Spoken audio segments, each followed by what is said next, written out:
Hey everyone, thanks for tuning in this week. Lou Shortino here. We got a really special segment this week, and it's something we've been really excited about. I'm personally excited about it. Megan, behind the camera, are you excited about it? Yeah, I'm very excited. And the reason is because it's our first interview for our interview series for the marketing show, and we would have it no other way than to start with Pamplin's very own Professor Kender. Professor, thank you so much for being here. Oh, thank really you. appreciate it. Appreciate it. So to start it off, who are you?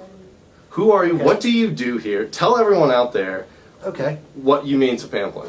Okay, my name's Mike Kender, and I'm a professor in the finance department.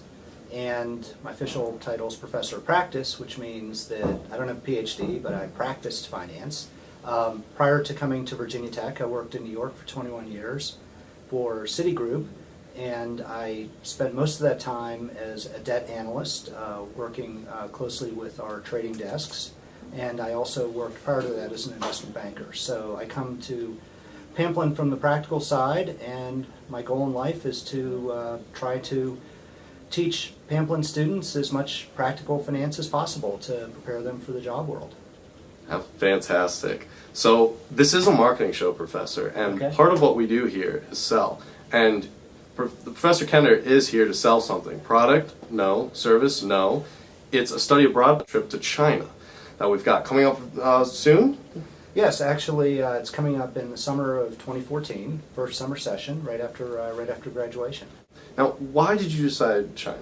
Historically, Pamplin's had a very strong study abroad offering to Europe. The one thing we haven't had as many programs in is Asia.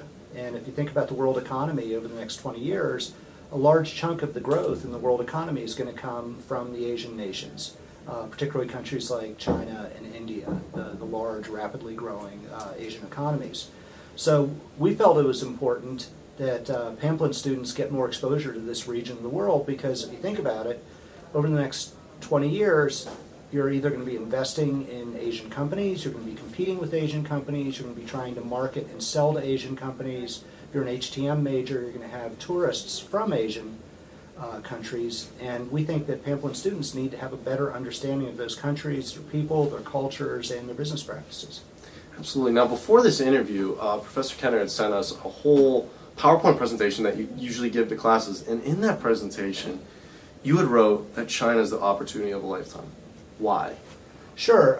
It's an opportunity of a lifetime for a couple reasons. First of all, as a college student, most college students don't have a family.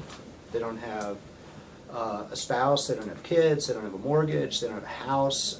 This is your chance to get away from home for an extended period of time and see a different part of the world.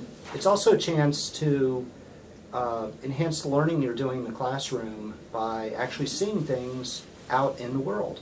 And the reason I think it's an experience of a lifetime is you're not going to get a lot of chances in your life to take 6 weeks and go to Asia and really get an in-depth experience like we offer in the Summer Abroad program. You know, you might be able to go over there for a week or two on vacation, but that's not the same thing. We offer an experience where you're going to be in seeing 3 Chinese cities, you're going to be meeting with companies, you're going to be living in a student environment, interacting with Chinese college students, learning the language. You're going to have an experience that is much more in-depth than you'll ever be able to get as a tourist going to China for a week or two, which is why we think it's the experience of a lifetime. Another way to spin it is that I think, you know, if you talk to most students that go on an extended study abroad program, one of the phrases that keeps coming up over and over again is, I came back a different person. It changed me. I see the world differently.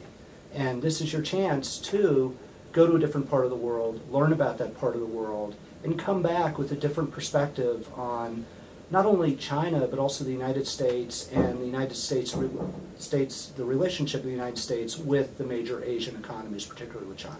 Now, you mentioned several different cities. Shanghai, I imagine, is one of the places Yes. you go to. What are some other cities that you Sure. visit? We spend the first 4 weeks of the program in Guilin, which is a city in southern China with about 800,000 people. We're there in a university setting.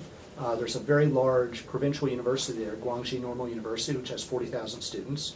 And the nice thing about Guilin is that it's in one of the most beautiful areas of China. It's surrounded by mountains, and if you go a half an hour outside of Guilin, you're in some of the best scenery in China. A lot like Blacksburg, big college in the mountains.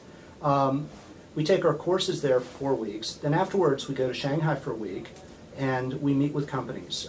For example, this past year, we met with General Electric in Shanghai. We toured a Volkswagen automotive assembly plant.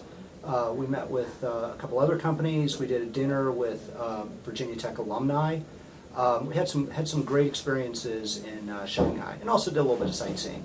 Then we go to Beijing for a week, do some more sightseeing, see the Great Wall of China, see the Forbidden City, all the major sites you'd want to see as a tourist. We also meet with some other companies in Beijing. This past year we met with Amazon.com. 2 years ago we met with MTV China. Both years we've met with Sinopec, the biggest oil company in China. So in both of those cities we're combining a little bit of business and pleasure, meeting with companies to hear from firsthand from business people what's it like to do business in China, and also seeing some of the world's greatest historic sites. The credit load. Now, you've named all these great sightseeing places and all these great things to do there. Does the credit load start to, I don't know, take over with exploring China almost? Sure. It is a heavy credit load. Okay. There's no way around it. It's 9 credits, 3 courses. The 2 of the courses are courses that every Pamplin student has to take.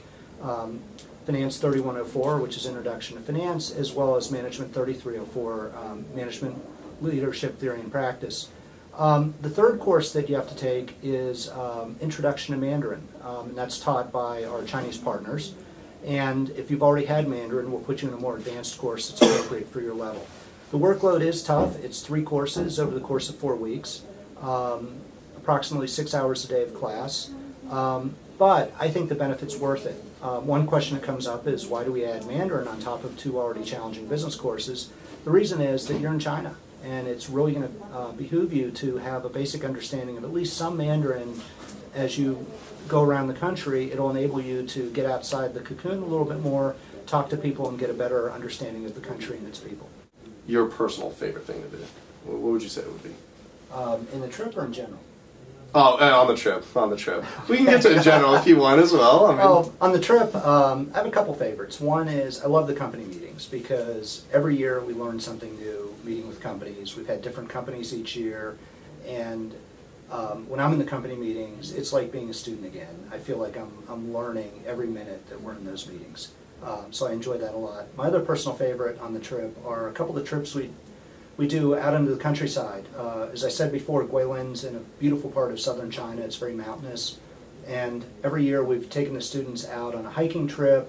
We've also done biking in the countryside. And I love getting out and exploring the countryside, seeing the scenery, getting out of the classroom, and seeing a part of China that most tourists never see. so for all the students who do go on this trip, what is the thing that they're most shocked about coming out of the trip that they thought was maybe a misconception or something like Sure, that? I'd say a couple things that surprise them a lot. And we actually do a survey every year of the students to ask them that question. And a couple things that come up. One are that the students are very, very surprised how friendly the Chinese people are.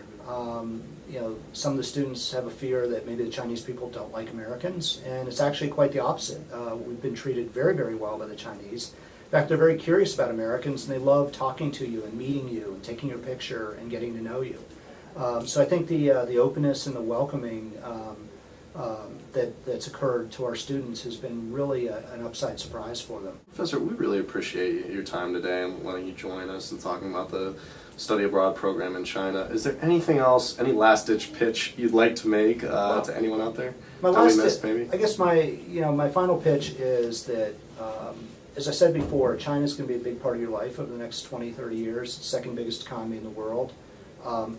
If you're any sort of business major, or even in majors like engineering, you're going to be dealing with China in one way, shape, or form, and I think that it behooves you to learn more about China, and I think this is an excellent opportunity to learn not only about business in China, but also Chinese culture, and make some connections that hopefully will benefit you for the rest of your life.